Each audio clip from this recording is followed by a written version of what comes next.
Hello and welcome to GameSack. There's no video game publisher that releases only good games, so let's take a look at some of the bad ones.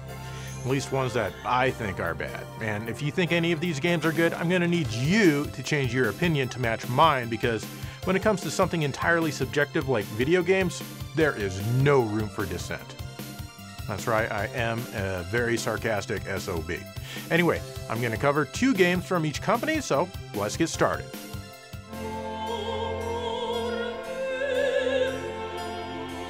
Square-Enix has made tons of beloved franchises over the decades, like all of the Final Fantasy stuff, Chrono Trigger, Secret of Mana, and excellent shooters like Einhander.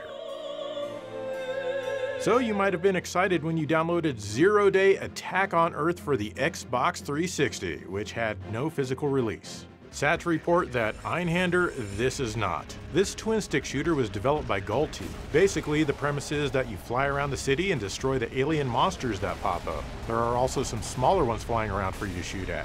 You mainly only need to worry about the orange targets on your map. Everything else is secondary. Once an alien is defeated, you can collect the crystals that it leaves behind for some extra excitement. Some of the primary aliens are hidden behind red clouds which you can't fly through. You'll either need to find a way in somewhere or defeat an enemy flying close by which will let you in. Once all of the required aliens in any given stage are defeated, you move on to the next day. Each city has 7 days to fight through, and there are 4 cities in total. The 7th city is always a boss fight, and the change of pace is nice, but man is it a boring slog to get this far. The repetition in this one is severe. Each day, except day 7, has the same mediocre presentation. That means it's basically the same graphics and the same music. You've got satellite imagery along with a few 3D buildings and structures here and there. The only interaction with any of this is that sometimes a building or whatever can be too high and you'll have to go around it. But nothing ever blows up or gets destroyed King of the Monster style, which honestly would make this game a lot more fun. This one is still $15 on Xbox Live Arcade, and I suggest you go out and buy a really good cheeseburger instead. Or maybe a few heads of lettuce if you're a vegetarian. Either way, your enjoyment will last longer.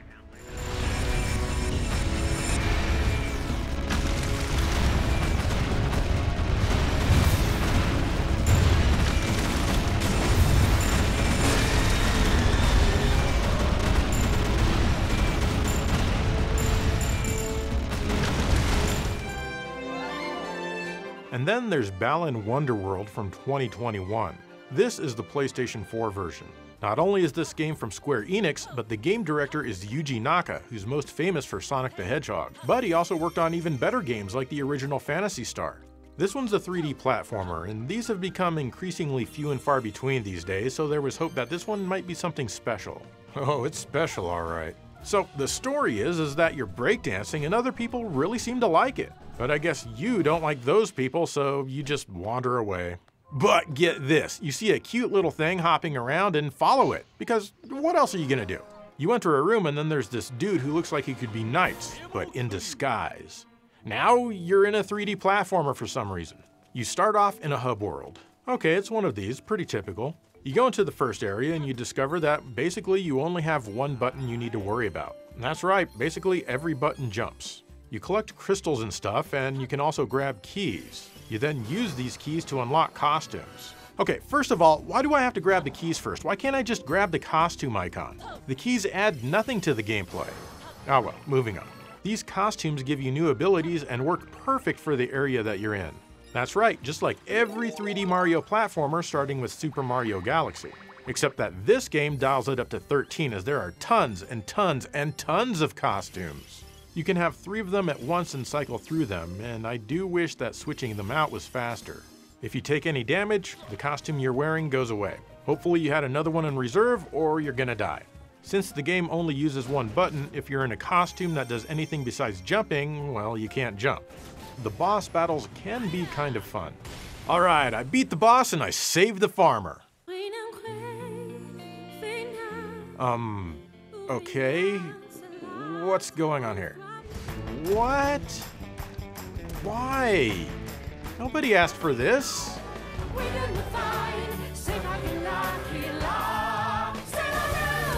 Okay. After this, the game dumps you back into the hub world. Alright, now to find World 2. And just where the hell is World 2?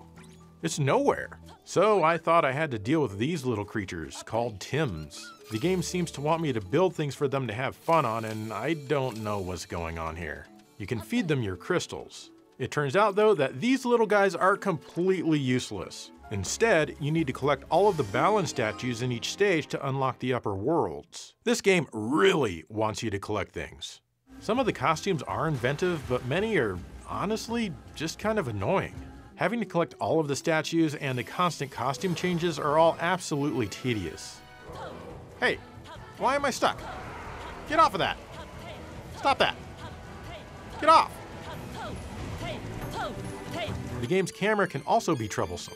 But do you like minigames? Great, because this game has them as well. Okay, none of them are actually great, but the dumbest one is Balance Bout, where you simply need to time your button press to when the silhouette lines up, or mash the buttons if there are a bunch of silhouettes. It's boring as hell. I've got to say that some of the graphics can look pretty nice, and the frame rate is good if you're not playing on the Switch. What else is new? Some of the music is nice as well. This game ended up selling very poorly. Director Yuji Naka was fired from the game before it was finished. He then sued Square Enix. When it comes down to 3D platformers, I think that I might honestly rather play Croc on the original PlayStation.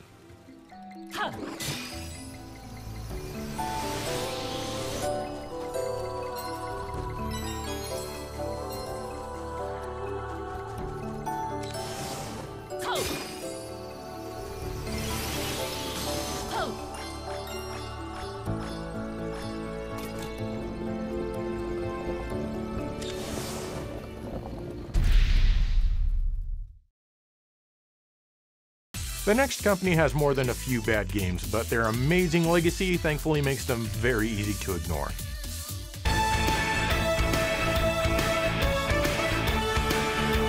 Konami is another huge name in the video game industry. At least they used to be. They don't have anywhere near as much of a presence these days. But back when they were going, man, their games were quality. Most of the time. And Top Gun on the NES was not one of those times. As you can imagine, you pilot a plane, shoot down enemies, and generally try to survive. This part of the game is okay, though rather underwhelming, even by the standards of the time. You can shoot your guns or even missiles after you've locked on. Stage 2 has you shooting down ships in the water. You also get to shoot down what looks like orca whales? Hell yeah, orcas can go straight to hell. But watch out, they shoot back at you, just like the movie.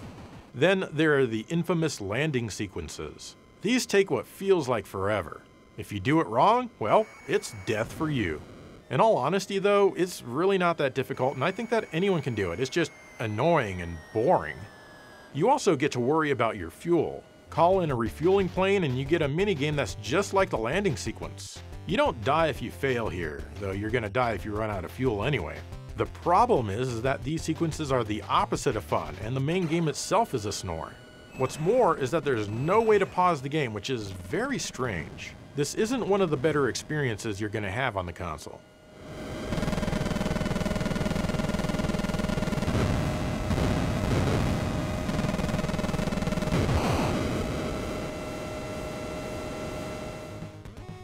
Top Gun: The Second Mission came out 3 years later since the first game sold so well based on name recognition alone. This one has improved graphics and much improved sound, but the gameplay is, honestly, it might be worse. They completely changed the control, both the buttons and the directional pad, but you can adjust the D-pad in the option screen. The gameplay is now much more twitchy and chaotic, not in a good way. Oh, and you still can't pause here. Even with the improvements, I think I'd rather play the first game, and I don't want to play it.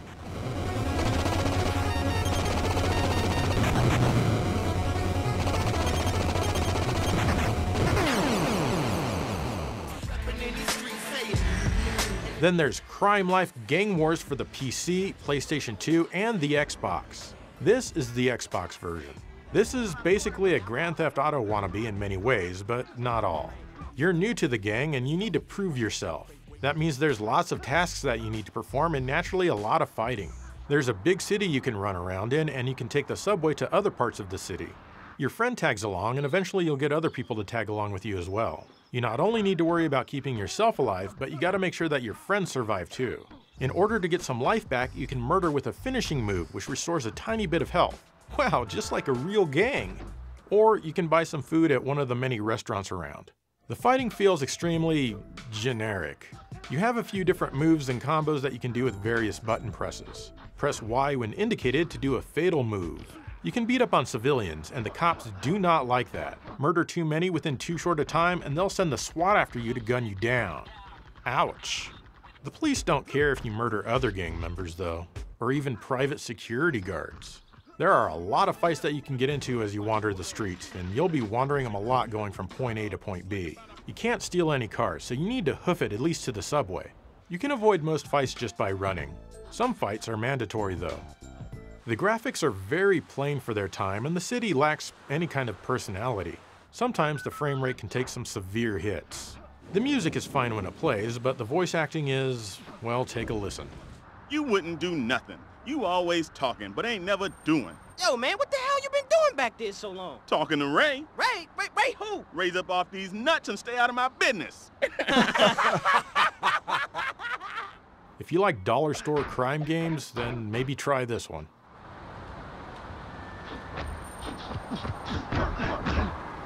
Let's get him!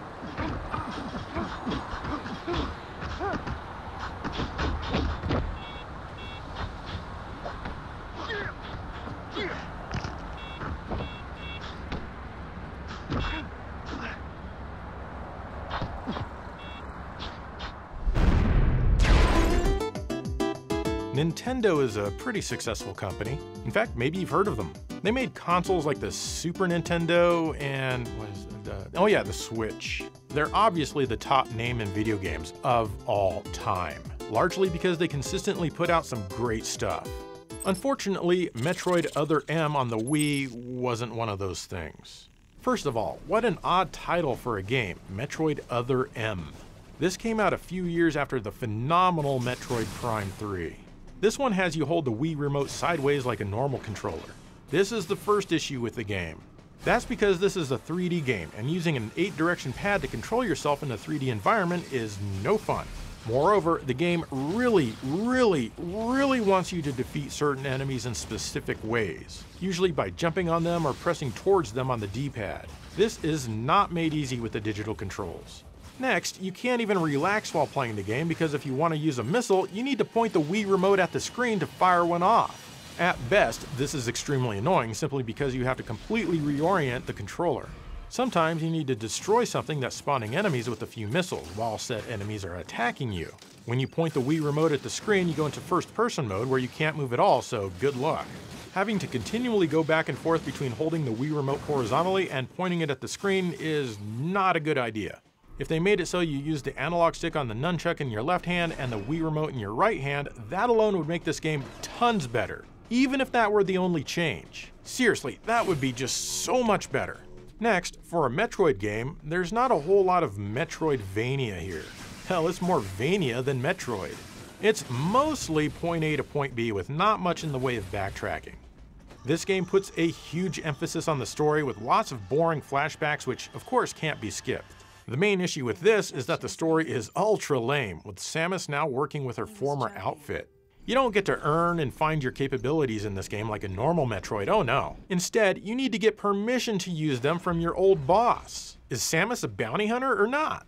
It feels very out of character not only for Samus, but honestly it makes the gameplay feel less cool as a result. Samus, I'm authorizing missile use!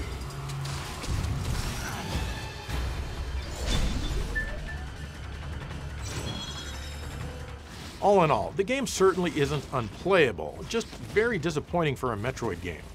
The graphics are generally pretty good, but the audio is not very noteworthy. Don't look for any great tunes here like the first two games had. So back to the title, what does Metroid Other M mean? Well, M is for Metroid, and they're telling you to play the other Metroid game for the console instead. And that's what you should do.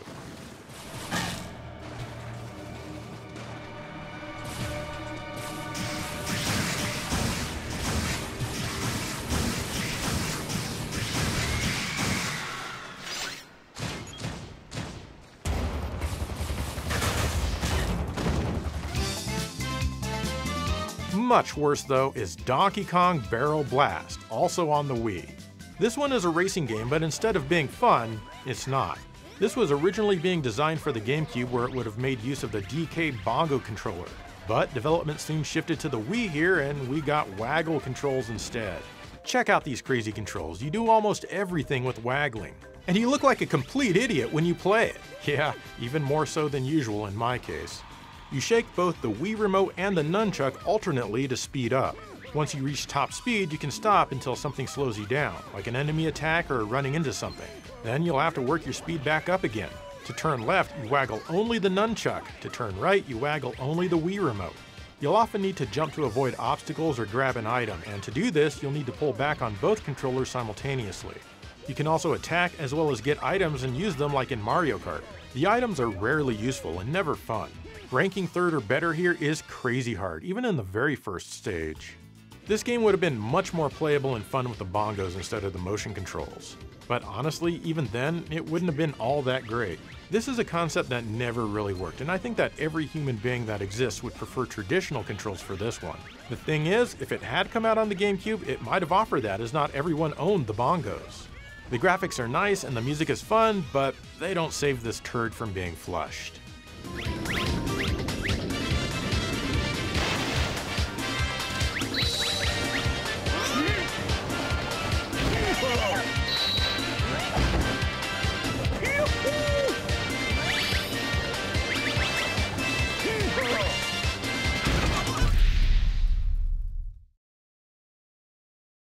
Up next is a company that, honestly, I could have chosen a bunch of different games for this episode, but I settled on two. And the second one is pretty divisive. Guess which camp I fall into? Sega was once a huge mover and shaker in the games industry. There is simply no denying their incredible catalog of home games as well as the standards they set in the arcades. Unfortunately, Tailspin on the Genesis wasn't setting any standards, not good ones anyway. This is an adaptation of an afternoon cartoon show with Baloo from Jungle Book, only now he's a pilot. The designers of this one wouldn't know a good game if it bit him in the ass. On paper, this one seems like it has everything it needs to be a good game. Basically, you're wandering around a level and you have one of those paddle things as your weapon. You need to collect cargo boxes. The exit is closed until you collect 10 or more, then you can advance. There are also non-cargo crates that you can pick up. You'll need these since you can drop them with the A button and use them to help yourself get to higher areas. There are other items that you can collect to get some health back or temporary invincibility and so on. Occasionally, you'll have a boss fight. The problem is that this game does none of this well at all. Baloo gets damaged if he even thinks about being near, well, anything. His hitbox is gigantic. Yep, there's a ton of chaotic stuff happening all the time in every level, and it will all hurt you. Many common enemies also take a ton of hits before they die. The stage design tends to be, well, dumb. And that's me trying not to be too negative here. Every area relies on hidden rooms to store some of the cargo crates that you need. Why? The boss fights also suck. How am I supposed to avoid the projectiles that this guy shoots out towards me? They're practically unavoidable, and this is only the second boss. Alright, I almost got him. He barely has any life left. Am I gonna do it? Damn it, I died! Okay, let me try this again, and damn it! One more time. I think I got him where I want him. No, wait, jeez! Okay, I think I may actually do it this time. Will I? Barely any life left. Crap, we both died at the same time. After that, you have a shooter stage, and it feels like the Genesis is a console that could never play these types of games. Look at it chug. It has tons of slowdown, and it's really messy. Once again, it's impossible not to get hit if you even think about an enemy. Fortunately, there are lots of repair icons to grab. The graphics are mostly fine, though they definitely have that budget look that Sega of America was known for. The music ranges from bad to not so bad.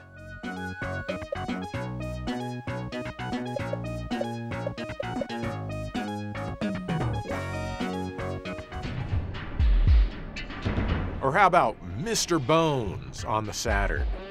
This is a game that has a ton of different ideas for the gameplay. Unfortunately, none of these ideas are very good ones. The game starts out with you running away from other skeletons on a choppy scrolling full motion video background. This is not a great first impression, but none of the stages really give a good impression. As Mr. Bones gets hurt, he loses some of his bones which he can then recollect. Recollecting these is often a huge pain in the ass. Basically, you need to have enough skeleton plasma to pick up your bones, and you get this by collecting the blue butterflies and whatnot.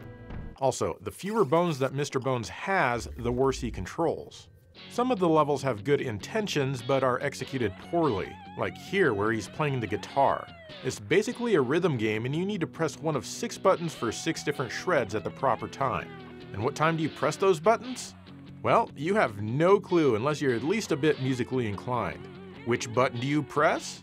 Again, no clue unless you have the 6 different shreds memorized and, once again, are also musically inclined. That said, this is one of the very few stages I could actually beat.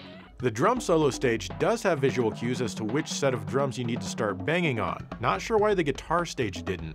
There's this one where you need to jump out of the way of the other skeleton slapping the surface. Ooh, fun.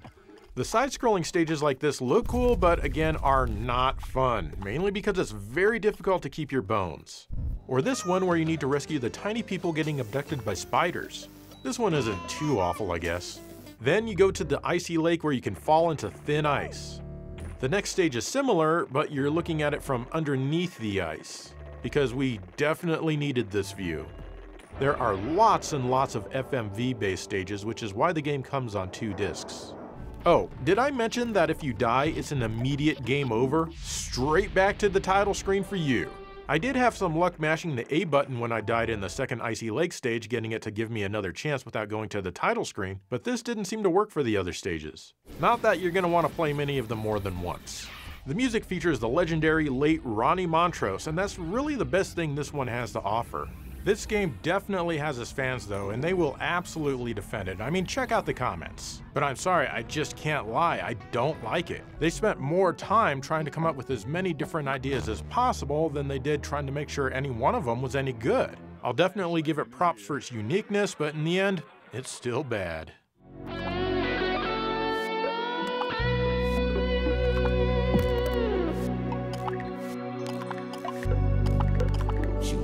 As soon as he comes out of the mama and has the blues.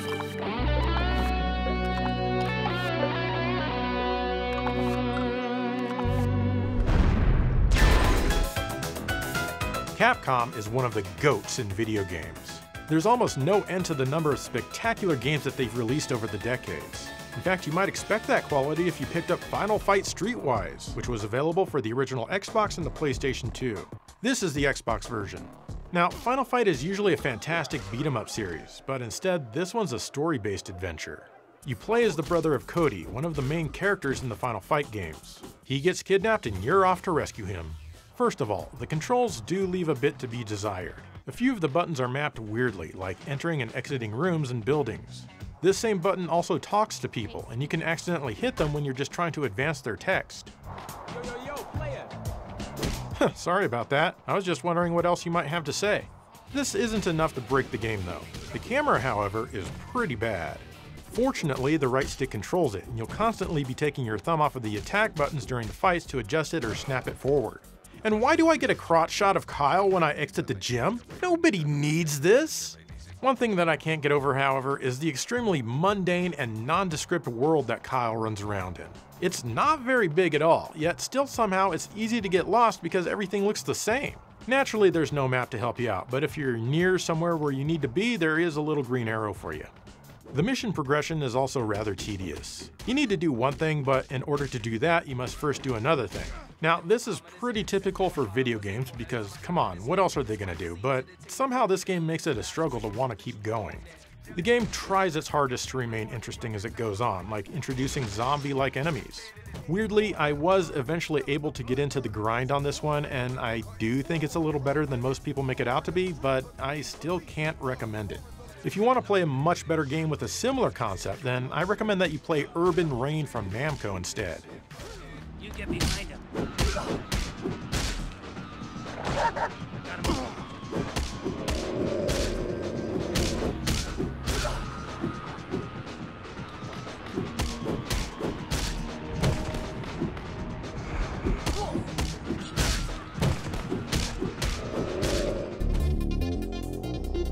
And then there's Spyborgs, which was released exclusively on the Wii. With a name like Spyborgs, you'd assume this is based on a toy or an afternoon cartoon, but no. It just happens to be a generic name for a very generic 3D beat-em-up. You choose to play as one of 3 different Spyborgs. If you don't choose to play a 2-player game, well, then the computer will play with you. There are basically 2 things that you do in this game: beat up enemies and smash crates. The crates will restore your life, special meter, give you money, blah blah blah. But wait, some of the crates are invisible! That's right, using the amazing capabilities of the Wii, you need to point the wand thingy at the screen at an invisible crate and press a couple of buttons to reveal it before it can be smashed. This sure adds a lot to the gameplay. Oh, I almost forgot, sometimes you need to interact with the computer panel, and these are always invisible before you can do that as well. Where does the innovation end? That's right, I am a smartass, and I am not ashamed. At least the game plays with you controlling your character with the analog stick on the nunchuck with your left hand and the Wii remote in your right hand. So it's certainly not as annoying as Metroid Other M when you need to point the wand at the screen. Each stage is divided into what feels like 1,000 rounds. Just work your way from point A to point B and make sure you beat up all of the enemy robots. Some of these rounds can be extremely long, and honestly, this is tedious beyond compare. Between each round, you can upgrade the stats of each character if you've collected enough money. You can switch between the spy boards at any time during gameplay by pressing the plus button. If you run out of life, you'll automatically take control of the other spy board while the dead one regenerates a bit of life for a while. If you then die before that happens, well then guess who gets to restart the round? I died during this long-ass stage, and once I saw that it put me back at the very beginning of it, I just hit the power button. I feel my life is worth more than to waste precious unrecoverable moments of it on this again. Especially when the game sometimes refuses to advance, like here. I had to reset the entire game because the invisible barrier wouldn't come down even though I had killed all of the enemies. So it definitely still has some bugs. The graphics are extremely boring, much like the game itself. I know it's the Wii, but most games on this console look far better and more interesting than this. The music is just heavy guitars that have absolutely no personality whatsoever. They just drone on and on like the game does. Capcom? More like Crapcom!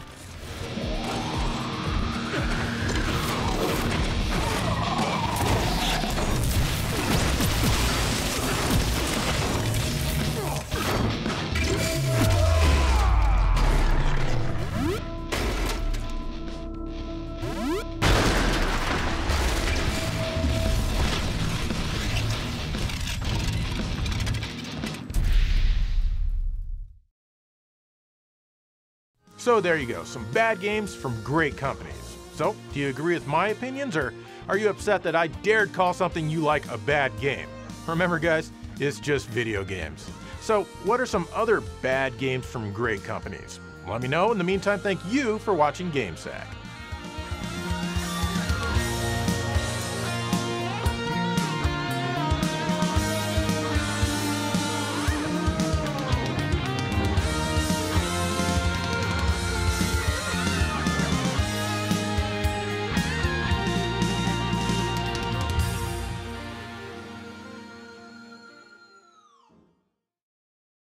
Hey there, it's time to check out the old GameSack email. Let's see. Dear GameSack, we'd love to promote League of Legends on your channel. Delete. Hey Joe, did you know it's actually pronounced Tate instead of Tate? Delete. Okay, here's one. Hi GameSack, we'd like to give you a 1-week trip to Istanbul. The flights, the 4-star hotel, and a free hair transplant. In return, we want you to bring your camera and record the trip as a vlog on your channel. Well, that's what I do here on GameSack, is vlogs. I don't know, man. I am very insecure about my diminishing amount of hair. And it is free. Gee willikers, I'm gonna do it. See you in about a week.